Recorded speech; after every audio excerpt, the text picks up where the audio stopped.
Hello friends, I'm Harish Demla from Accurate Fortune Astrology। दोस्तों, आज की वीडियो में हम बात करेंगे शुक्र देव की कर्क लग्न के 7वें भाव की प्लेसमेंट के बारे में। आइए जान लेते हैं कि यदि वीनस कैंसर असेंडेंट के 7th हाउस में बैठ जाएं तो हमें किस तरह के फल मिल सकते हैं। देखिए दोस्तों, Venus is a Lord of 4th house and 11th house in cancer ascendant. 4th house हमारी इमोशंस का घर है और हमारी मदर का घर है। 4th हाउस एक डोमेस्टिक इन्वायरमेंट का घर है। 4th हाउस से हम देखते हैं प्रॉपर्टीज और खाना पीना, कन्वीनियंसी, जितने भी हमारे सुख साधन हैं उनको हम 4th हाउस से देखते हैं। और 4th हाउस से देखते हैं हम कार्स, यानी कि व्हीकल्स जो हम यूज करते हैं अपनी कंफर्ट्स में। तो अब 4th हाउस का लॉर्ड हमारे स्पाउस के घर में बैठ गया और काल पुरुष कुंडली में तो शुक्र 7वें घर का मालिक ही है, तो शुक्र तो कंफर्टेबल है। यहाँ पर शनि की 10 नंबर राशि पड़ी हुई है जहां पर वीनस बहुत ही कंफर्टेबल है और बहुत ही यहाँ पर वीनस एंजॉय करता है। वीनस अगर 4th हाउस से कनेक्ट, 4th हाउस का लॉर्ड होकर 7th में आ जाए तो यूं समझ लीजिए कि हमारे वैवाहिक संबंध अच्छे चलेंगे, क्योंकि हमारा जो दिल है वो हमारी स्पाउस के पास आ गया, मेल या फीमेल। और हमने जितनी कंफर्ट्स हैं हमारे पास अवेलेबल हैं वो भी अपनी वाइफ को दे दिए, क्योंकि वहां से उठ के प्लैनेट आया है 7th हाउस में, तो हमने अपने कंफर्ट्स उठा के अपने वाइफ के घर में डाल दिए और सारी सुख सुविधाएं दे दी, सारी कन्वीनियंस ही दे दी, domestic environment, peaceful domestic environment दे दिया। तो यानी कि हमने वाइफ को या हस्बैंड को, यानी कि स्पाउस को, वो सारी चीजें दे दी जिनसे हमें सुख मिलता था, जिनसे हमें प्यार मिलता था। और फिर शुक्र तो इमोशंस का कारक ही है, रिश्तों का कारक है, मैरिज का कारक है। तो ये सब चीजों को होल्ड करते हुए अगर शुक्र 7th हाउस में आ जाए तो ये हमारी मैरिज को तो जरूर ब्लेस करेगा। लेकिन ये शुक्र एफ्लिक्टेड नहीं होना चाहिए। अगर ये शुक्र एफ्लिक्ट हो गया तो फिर आप, वो कोटेशन सही हो जाएगी कि कारक अपने भाव को नष्ट कर देता है। कोटेशन वो तब प्रूव होती है जब शुक्र एफ्लिक्टेड हो या शुक्र किसी ऐसे नक्षत्र में बैठा हो जिस नक्षत्र का लॉर्ड 6, 8वें या 12वें में बैठ जाए, या जो 7वें घर का हाउस है वो बहुत बुरा बैठा हो, यानी कि शनिदेव अगर खराब बैठे हैं, या शुक्र के साथ राहु बैठ गया, केतु बैठ गया, मंगल बैठ गया, या इवन शनि बैठ गया, तो कहीं ना कहीं शुक्र में एफ्लिक्शन आ जाएगी। और यहां पर जो है ऐसा कहा जा सकता है कि कारक अपने भाव को नष्ट कर देगा। लेकिन वो वैसे अकेला शुक्र अगर होता है नहीं करता। राहु की दृष्टि, केतु की दृष्टि भी इस पे खराब फल देती है, शनि की दृष्टि भी इसे इंपैक्ट करती है और मंगल की दृष्टि भी इंपैक्ट करती है।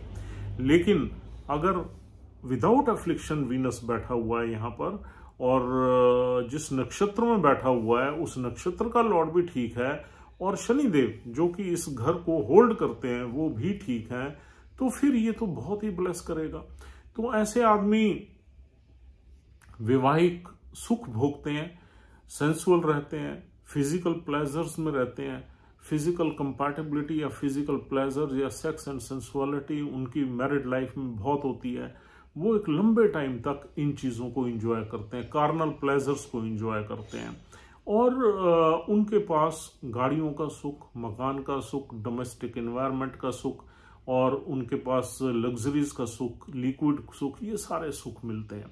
और दूसरा, बिजनेस इंक्लाइंड होते हैं, वो बिजनेस करने में उनकी इच्छा होती है, क्योंकि 11th हाउस का लॉर्ड अगर 7th में आ जाए तो 7th हाउस बिजनेस का ही घर है, तो इनकम कहां से? बिजनेस से।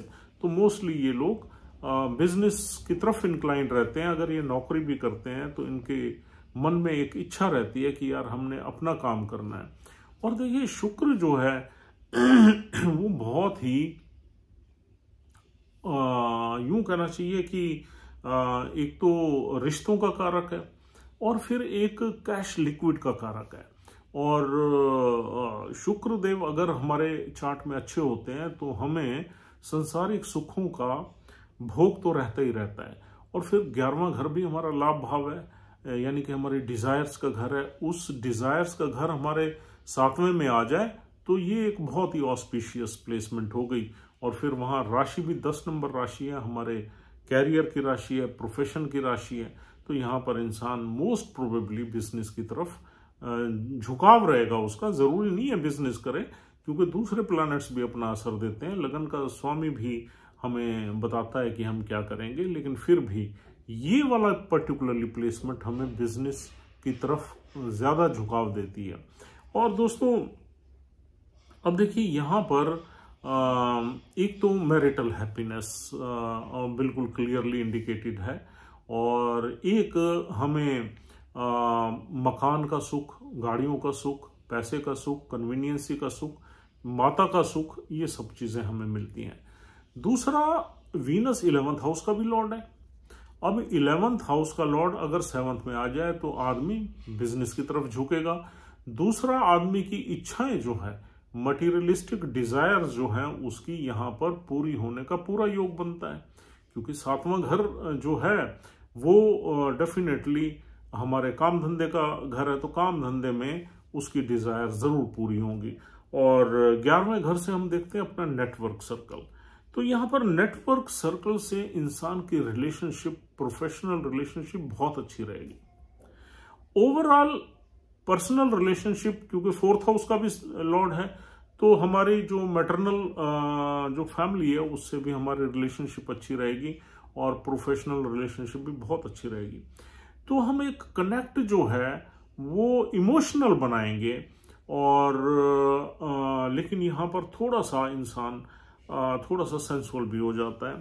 अगर अपॉर्चुनिटीज मिलें तो इंसान का झुकाव दूसरी चीजों में भी हो जाता है। यहाँ पर जो आदमी बिजनेस करते हैं, अगर उनका पार्टनर अपोजिट सेक्स का हो, यानी कि अगर कोई मेल है फीमेल पार्टनर बना ले अपना बिजनेस पार्टनर, या फीमेल का चार्ट है मेल पार्टनर बना ले, तो यहाँ पर संबंध स्थापित हो जाते हैं पार्टनर्स में, आपस में प्रोफेशनल पार्टनर्स में भी फिजिकल संबंध स्थापित हो जाते हैं। ये इतनी पावरफुल पोजीशन है।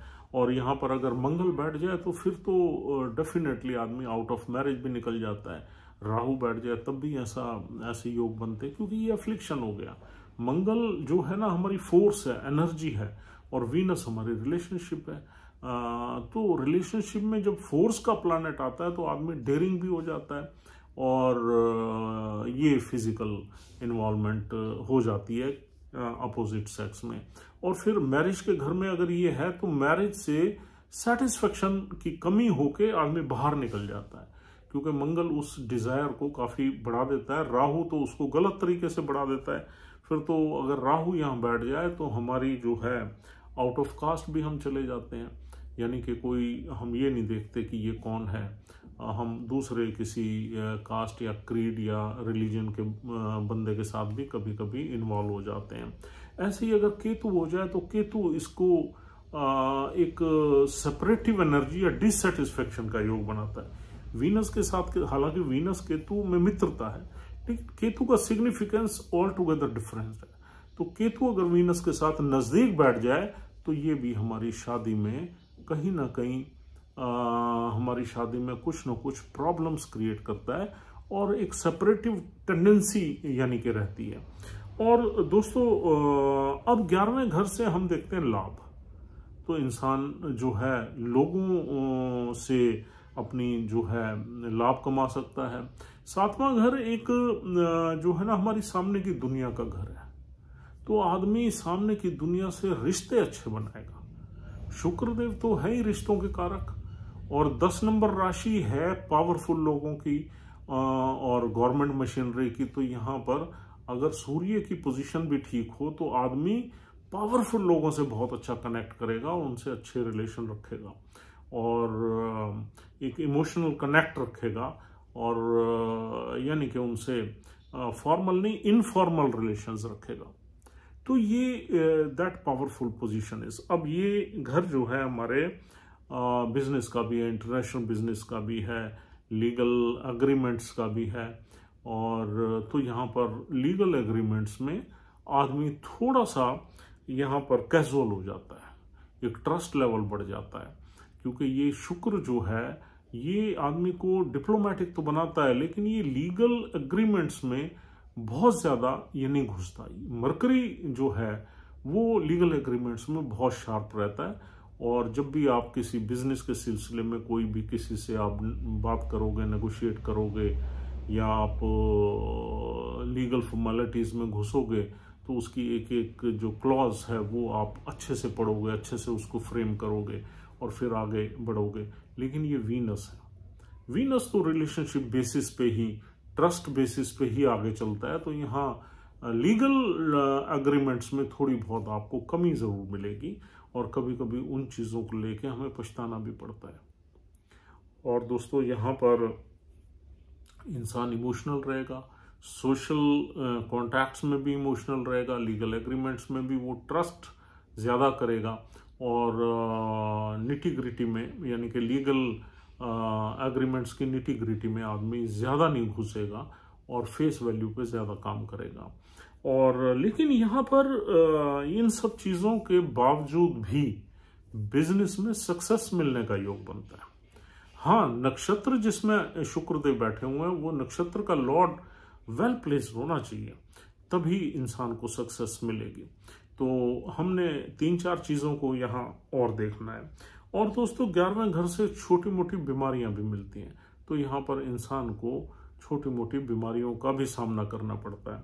और फिर ये बीमारियां जो हैं या तो 7th हाउस से कनेक्टेड रहेंगी, वीनस से कनेक्टेड रहेंगी, तो या तो प्राइवेट पार्ट से कनेक्टेड रहेंगी, या हमारी जो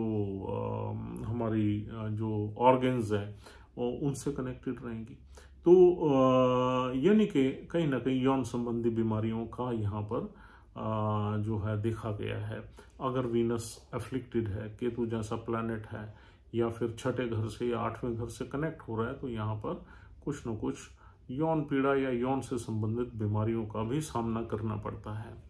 और दोस्तों 11वां घर है हमारे एल्डर सिबलिंग्स का।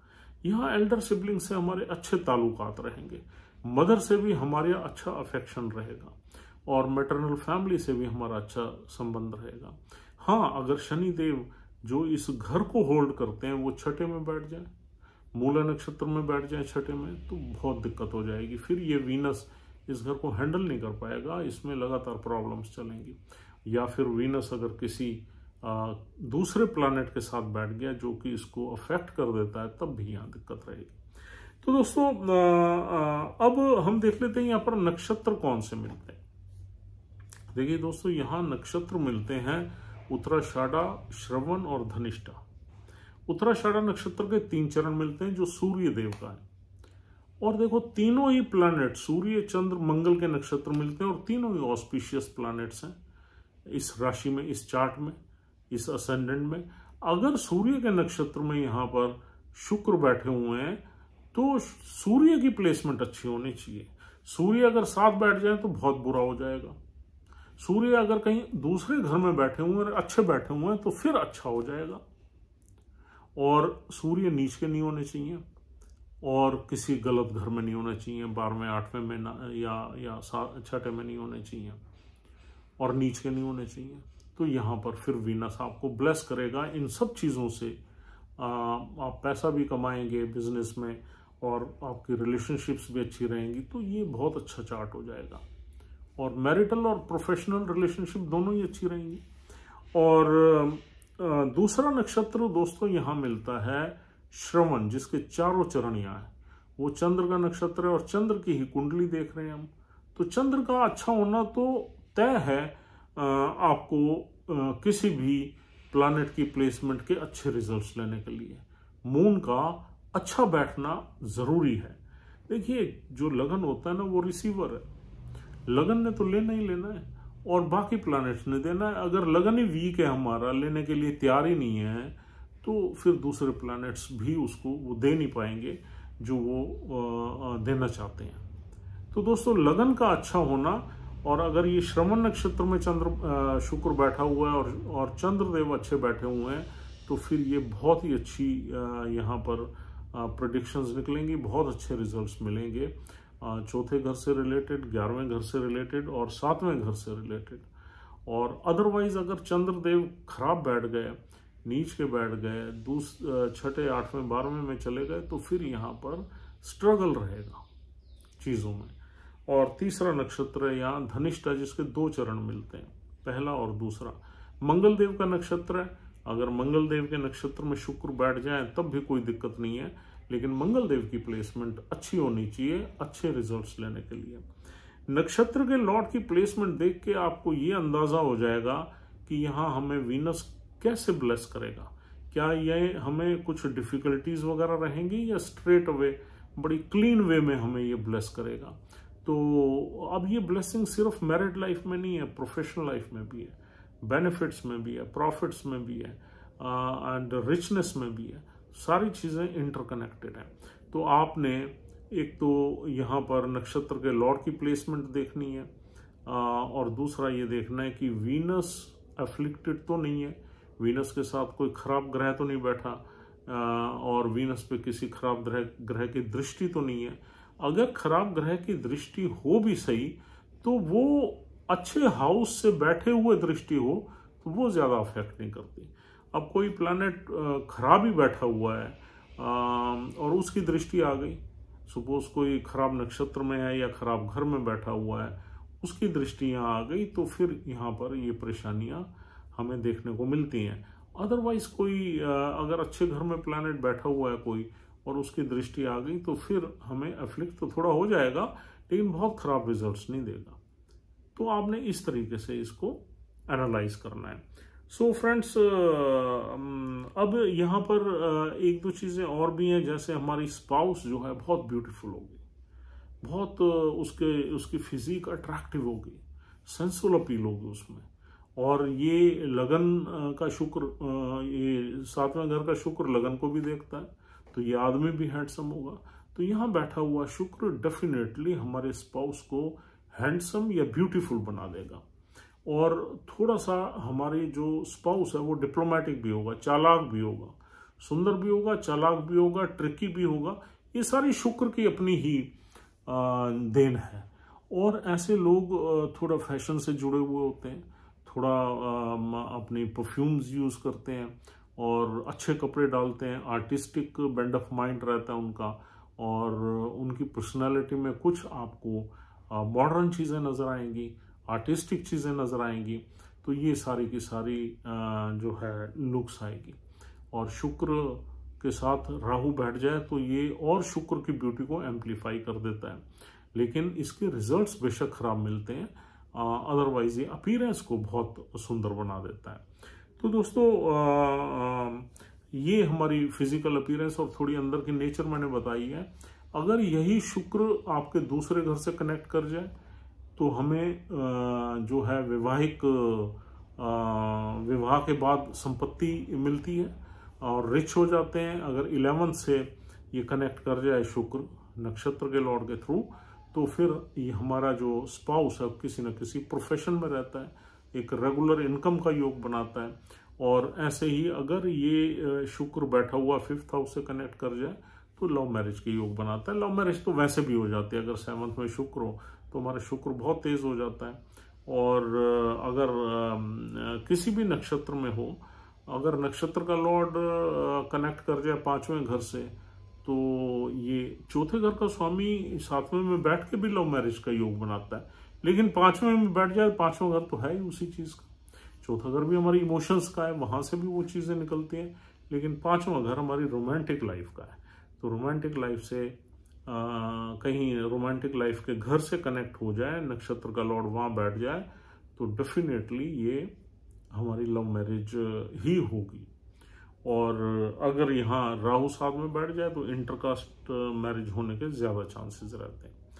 तो दोस्तों, यही जो है यहाँ से चीजें निकल के आती हैं, और भी बहुत चीजें निकलती हैं, लेकिन मोटी मोटी तरीके से अगर हम देखें तो ये काफ़ी अच्छी प्लेसमेंट है, ऑस्पिशियस प्लेसमेंट्स है। इसमें आदमी काफ़ी प्लेजर्स एंजॉय करता है, वेल्थ एंजॉय करता है, और उसको एक सक्सेसफुल कैरियर और सक्सेसफुल मैरिड लाइफ ये वीनस दे सकता है अगर ये एफ्लिक्टेड नहीं है तो। So friends, thank you very much for watching this video. उम्मीद करता हूँ आपको ये डिस्कशन अच्छी लगी है। And if you want to contact us, just dial our number and have a word with us for any astrological consultation, or else we'll see you tomorrow. Take care of yourself and your family. Goodbye.